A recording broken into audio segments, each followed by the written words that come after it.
우리를 사랑하시는 아버지 하나님, 우리가 연약하고 부끄러운 모습으로 주의 앞에 나왔습니다. 우리의 허물을 가리시고 하늘의 귀하고 아름다운 것들로 우리에게 채워 주시옵소서. 말씀으로 우리를 새롭게 하여 주시옵소서. 주의 놀라운 구속을 바라보게 하시고 우리로 감사하게 하여 주시옵소서. 이 시간 내내 우리와 함께 하여 주시옵소서.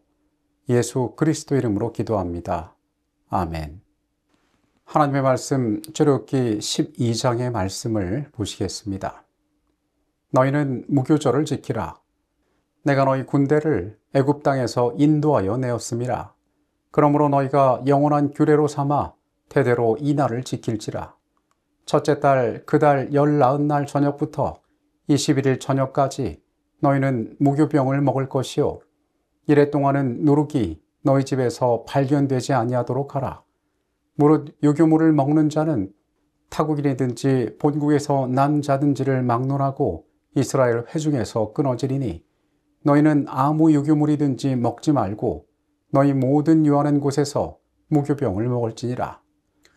모세가 이스라엘 모든 장로를 불러서 그들에게 이르되 너희는 나가서 너희의 가족대로 어린 양을 택하여 유월절 양으로 잡고 오슬초 묶음을 가져다가 그릇에 담은 피에 적셔서 그 피를 문 인방과 좌우 설주에 뿌리고 아침까지 한 사람도 자기 집 문 밖에 나가지 말라. 여호와께서 애굽 사람들에게 재앙을 내리려고 지나가실 때에 문 인방과 좌우 문설주의 피를 보시면 여호와께서 그 문을 넘으시고 멸하는 자에게 너희 집에 들어가서 너희를 치지 못하게 하실 것임이니라. 희생 제물의 피는 이 절기의 핵심적인 요소였습니다. 희생 제물은 그들이 먹을 고기를 제공했을 뿐만 아니라 피 또한 제공했습니다. 이 유월절 축제에 참여한 사람들은 죽인 어린 양의 피를 자기 집 문설주에 발랐습니다. 이 행위를 통해서 그들은 하나님께 대한 그들의 믿음을 나타내었습니다. 그들과 달리 그들의 문이 피로 덮이지 않은 자들이 겪게 될 재앙으로부터 하나님께서 그들을 구해주실 것을 이들은 믿었습니다. 피를 바르는 것은 믿음의 행위였던 것입니다. 유월절 양을 죽이는 것만으로 충분치 못했다. 그 피를 문설주에 발라야 하였다. 그처럼 그리스도의 보혈의 공로가 각 영혼에게 적용되어야 한다. 우리는 그분께서 온 세상을 위하여 죽으셨다는 사실뿐 아니라 우리 각자를 위하여 죽으셨다는 것을 믿어야 한다.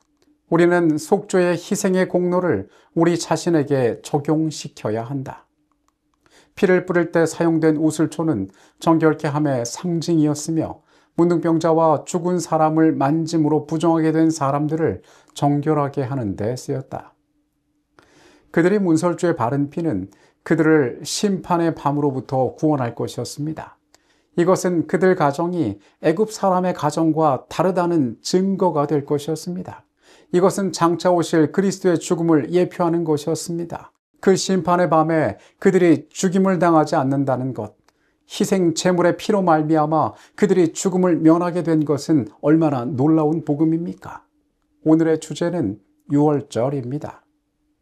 우리는 이때에 준비되는 제물에 대하여 주목할 필요가 있는데 이 유월절 양은 세상 죄를 지고 가는 하나님의 어린 양이신 예수 그리스도를 가리키기 때문에 흠이 없는 존재여야 했습니다.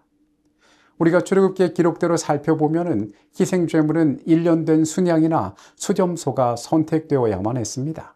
그것은 점과 흠이 없는 것이어야 했습니다. 이 제물에 점과 흠이 없는 것은 죄가 없으나 우리를 대신하여 희생당하신 우리 구주 예수 그리스도를 표상하기 때문이었습니다.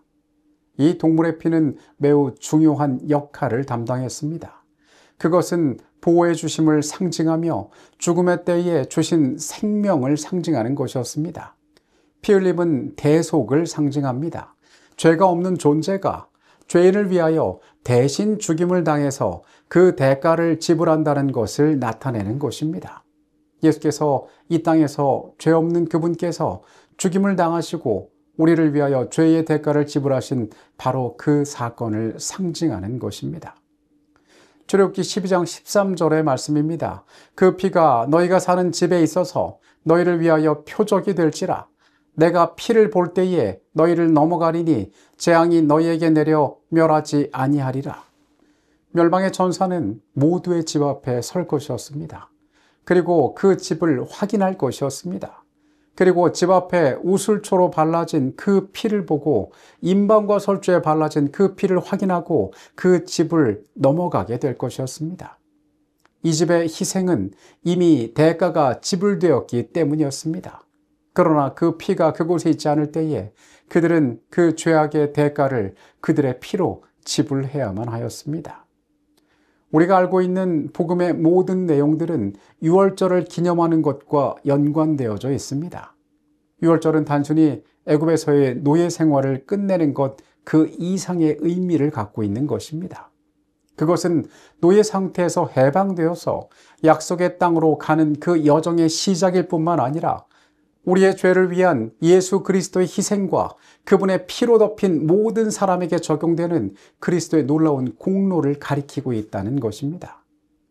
유월절에 대하여 우리가 깊이 연구하면 연구할수록 우리는 그리스도의 구속에 대한 더 깊은 신비들을 깨달을 수 있게 될 것입니다. 예수님께서 이 땅에서 그분의 고난의 길을 가셨을 때에 사람들은 아무도 그것을 예상하지 못했습니다. 그러나 그들이 말씀을 더욱더 깊이 살필수록 그들이 여전히 아주 관례적으로 지키고 있는 그 절기에 대하여 그 의미를 생각하면 생각할수록 그리스도께서 그들에게 어떠한 실체를 주셨는지를 그들은 발견할 수가 있었습니다. 오랜 시간이 지난 후에 바울은 이 절기를 되돌아보며 이렇게 기록했습니다. 너희는 누룩 없는 자인데 새 덩어리가 되기 위하여 묵은 누룩을 내버리라. 우리의 유월절 양 곧 그리스도께서 희생되셨느니라. 이 절기 가운데 또한 언급되고 있는 것은 바로 무교병, 누룩 없는 떡이 언급되고 있습니다. 우리가 알고 있는 누룩은 다양한 종류의 반죽을 만드는 데 사용되었습니다. 이것은 빵을 부풀게 하여서 그것을 부드럽게 만드는 데 사용되는 재료입니다. 성경에는 누룩에 대한 다양한 언급이 나와 있습니다. 그런데 그들이 이 밤에 하나님께서 그들에게 지시하신 내용은 이 누룩을 멀리하라는 것이었습니다. 그들은 무교병을 준비해야 했습니다. 이 무교병은 누룩이 들어가지 않은 떡을 나타냅니다. 유월절을 준비하는 과정에서 그들은 누룩을 철저하게 제거하는데 심지어는 집에 있는 누룩도 제거하도록 명령을 받았습니다. 이 누룩을 왜 하나님께서는 그들 가운데 제거하라라고 말씀하셨을까요? 그것은 이 누룩은 죄의 상징이었기 때문이었습니다. 유월절 축제 기간인 일주일 동안 그들은 이 유월절을 기념하면서 역시 누룩을 사용해서는 안 되었습니다. 그들이 만든 떡은 누룩이 없는 떡, 즉 무교병이었던 것입니다. 앞서 언급한 바울의 말처럼 바울은 우리를 향하여 너희는 누룩이 없는 자라고 이야기합니다. 새 덩어리가 되기 위하여 묵은 누룩을 내어버리라고 이야기합니다. 우리 가운데 있는 죄악을 내어버리라는 것입니다. 유월절 양 곧 그리스도께서 희생이 되심으로 우리가 죄에서 구원받을 수 있음을, 그래서 이 유월절의 모든 과정을 통하여 우리의 죄악을 내어버릴 수 있음을 이야기하는 것입니다. 무교병은 우리를 위해서 모든 유혹을 이겨내고 생명을 주신 바로 예수 그리스도, 우리의 메시아를 상징하는 것입니다. 무교병을 먹는 것 역시 깊은 뜻이 있었다. 이 절기 동안에는 그들의 집에 누룩이 없어야 한다는 것이 유월절의 규례 가운데 명백하게 지시되어 있으며 유대인들은 그것을 엄격히 지켜야만 했다. 그와 같이 죄의 누룩도 그리스도로부터 생명과 영향을 받고자 하는 모든 사람들에게서 일소되어야 한다. 무교병을 먹으며 그들은 그들이 얻은 구원 가운데 그들에게서 모든 죄악이 사라져야 함을 깨닫고 배워야 했습니다. 또한 출애굽기의 말씀 가운데에는 그들이 어떤 도구를 통하여 임방과 설주에 피를 발랐는지에 대해 나와 있습니다. 시편 51편 7절의 말씀입니다. 우슬초로 나를 정결하게 하소서. 내가 정하리이다. 나의 죄를 씻어주소서. 내가 눈보다 희리이다. 이 피에 적신 우슬초 한 묶음은 하나님의 정결하게 하는 은혜를 상징합니다.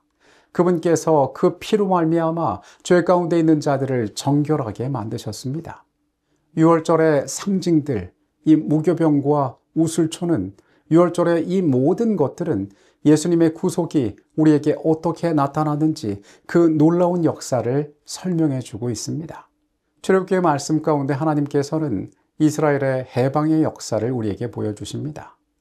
단순히 그들이 노예 생활을 하다가 바로로부터 놓여서 그 땅에서 노예의 신분이 해방되어 이제 약속의 땅으로 가는 여정만을 보여주는 것이 아니라 이 모든 과정 가운데 죄를 위한 희생과 피로 덮인 자에게 적용되는 그분의 공로, 이 유월절의 모든 의미가 그리스도의 구속을 어떻게 나타나는지를 우리에게 보여주고 있습니다. 이것은 한 번뿐인 단순한 구원이 아닌 영원한 구원의 표상으로 우리에게 주신 것입니다. 그들의 애굽에서 종로로 타던 마지막 밤, 구원받을 아무런 징조도 보이지 않을 때에 하나님께서는 그들에게 임박한 해방을 위해 준비하도록 명령하셨다. 하나님께서는 바로에게 애굽의 최후의 형벌을 내리게 될 것을 경고하시는 동시에 히브리 사람들에게는 그들의 가족들을 그들의 집에 모으도록 지시하셨다. 그들은 문설주에 살해된 어린 양의 피를 뿌린 다음에 구운 어린 양의 고기를 무교병과 쓴 나물과 함께 먹어야 하였다.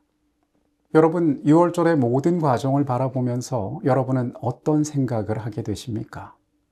우리는 이 일들 가운데 그 백성을 선히 인도하신 하나님의 손길 가운데 우리를 구속하기 위하여 이 땅에 오신 그리스도를 기억해야 합니다. 그분께서 아무 공로도 없는, 스스로 해결할 수 없는 우리를 위하여 점도 없고 흠도 없는 죄가 없으신 그리스도께서 어떤 희생을 경험하셨는지를 떠올려야 합니다. 우리는 반복해서 우리가 어떻게 구원받은 존재인지를 기억할 필요가 있습니다. 오늘 그것을 되새기고 그 구원에 감사하는 한날의 생애를 살아가게 되시기를 바라겠습니다. 우리를 사랑하시는 아버지 하나님, 우리가 어떤 존재이기에 우리를 위하여 죄 없으신 주께서 이 땅에 오셔서 기꺼이 피를 흘리시고 우리의 대속이 되셨습니까?